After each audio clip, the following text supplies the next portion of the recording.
Hello and welcome back to a Warhammer thing. Today I'm going to talk about something I had been considering for a while, and with the recent revelations about the Era of Ruin book that's going to be coming out, which I'm assuming is going to involve some of the fallout from the Siege of Terra, air quote, starting the tepid steps into the Great Scouring.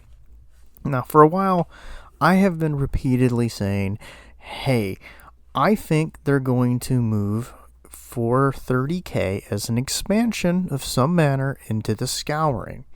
And that was going to be a way that they were going to capture or at least maintain the people who dislike the Primaris and really don't like 40k at this point. Be a way of basically kind of keeping the old school Space Marines, the old school chapters, and the people who will pay for that in one place. And to whatever degree of success, who knows? But as we've seen, there is a fan-made Badab War book or rule set that you can get that runs off the newer Horus Heresy that does pretty much what I'm talking about. But this set me off in thinking, where could they go? And we're going to reference a couple of leaks or retcons that had occurred from the Martian Civil War campaign book. And the only really one I'm going to focus on is that they changed when the traders got the STC, the plans to the Mark 7 armor. And that effectively they had it from the very beginning of the Horus Heresy in effect. And I think they did this for a very particular reason. Games Workshop likes to have very set types of armor out, and they don't like a lot of crossover compatibility. This is a reason why I believe tactical squads will vanish, and pretty much all Firstborn will vanish, simply because they don't want you to play Horus Heresy, then turn around and take your tactical squads from it and play 40k. No. They want you to buy a new thing. So what I think we are going to see is we're going to see a step into the Scouring, and with maybe some expansion books that touch on not only just the Scouring, but some outside things like the Badab War and other events. And what you're going to see is you're going to see a new Mark 7 tactical kit get rolled out. And there will probably be a couple other options to come out, maybe a new set of Terminators, a revamp to the kind of classic Rhino instead of just the Deimos pattern. So we might get that.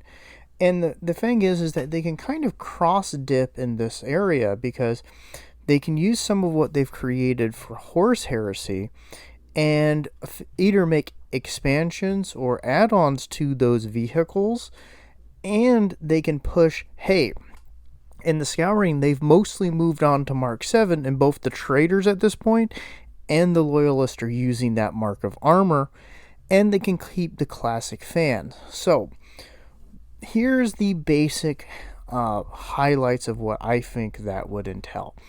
I think it would entail a rulebook that would run off the Horus Heresy main rulebook, and it would be effectively a similar rule set, but it would have a number of changes. It would be concerned around the Scouring and events after that, and it would be focused more on chapters, with maybe some options for people to throw in things like Black Shields and the Traders, Legions, and all of that.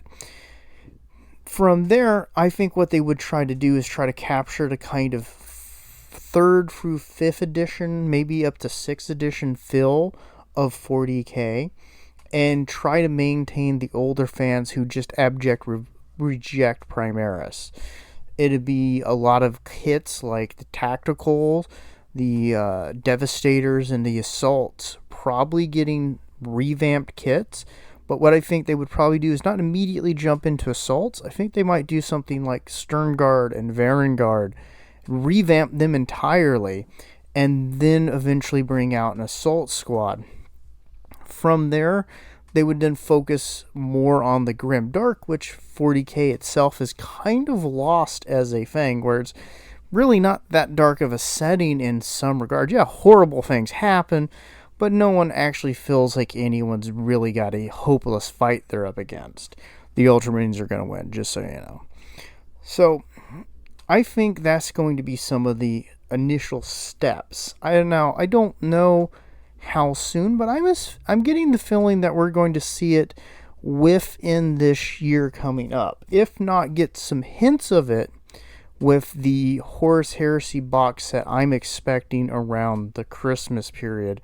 If not after that, it's the next big one. I think will give us some hints where they're going, especially if you get something like Indominus in the sets or anything like that. So I believe it's going to be something that we see within the year or two, especially if they're going to be doing a new edition or a touch-up edition. I think they're going to kind of roll into this because they're going to want a connection with the new Black Libraries move into the Scouring for their next series of books. So I think it's going to be a team up between revamping a lot of old kits they've put out of production, which means that they're going to have a ton of things that they'll be able to sell people who are old school 40k fans. And on top of it, it opens up another area for them to expand and produce new things. So, and also it'll be a fairly easy market, I believe, because there's enough people who play Horus Heresy who like the older versions of 40k. So something that kind of gave them all of those options would be really welcome. Plus, you could open it up to being able to play some of the Xenos factions in there. As well. So, effectively, I think it'll shift into a focus on second founding, third founding, fourth founding chapters. They'll have a bit in there, probably some degree of focus on black shields, and maybe even suggestions of some like chapter formings from that. And it effectively kind of go, hey, if you want like Horus Heresy or you don't want to play like the newer 40k, bam, here's the Scouring. And there's going to be a big push with the books that moves into this. So it'd be effectively a small number of kits to get started. And then effectively kind of a plea to, hey, this is the old 40k you remember. And a nod into nostalgia even more than I think the Beakies were. And I think that will immediately get a good, especially buy-in, especially if it's a expansion on the Horus Heresy as opposed to an entirely new system, which I do not see them doing. I see them, however, looking for ways to expand and continue working on the Horus Heresy. Now, I know they don't get a lot of units out for it, but my feeling is they are going to be moving in the direction of making kind of add-ons. And a big add-on would be play classic 40k, but not have to play the newer editions of 40k. You get to play the Scouring. And the Scouring can do all of these different things and all of these different eras, and you never have to touch the new stuff. So I think it's a way of wrapping in and maintaining some of your old customer base, especially since they tend to have more disposable income.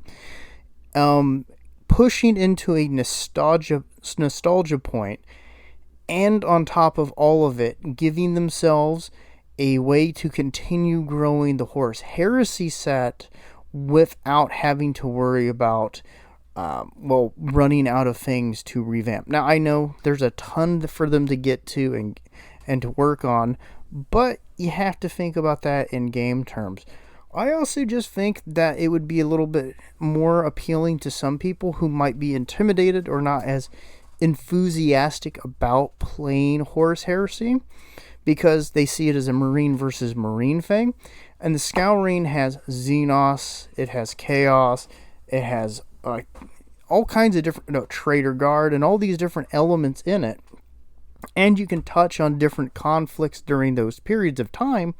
So I think it would be a way for them to kind of go, hey, if you don't want to invest in the Horus Heresy, but you might be Horus Heresy curious, Here's your way to kind of get into it, and you can invest in this kind of classic format that we're known for.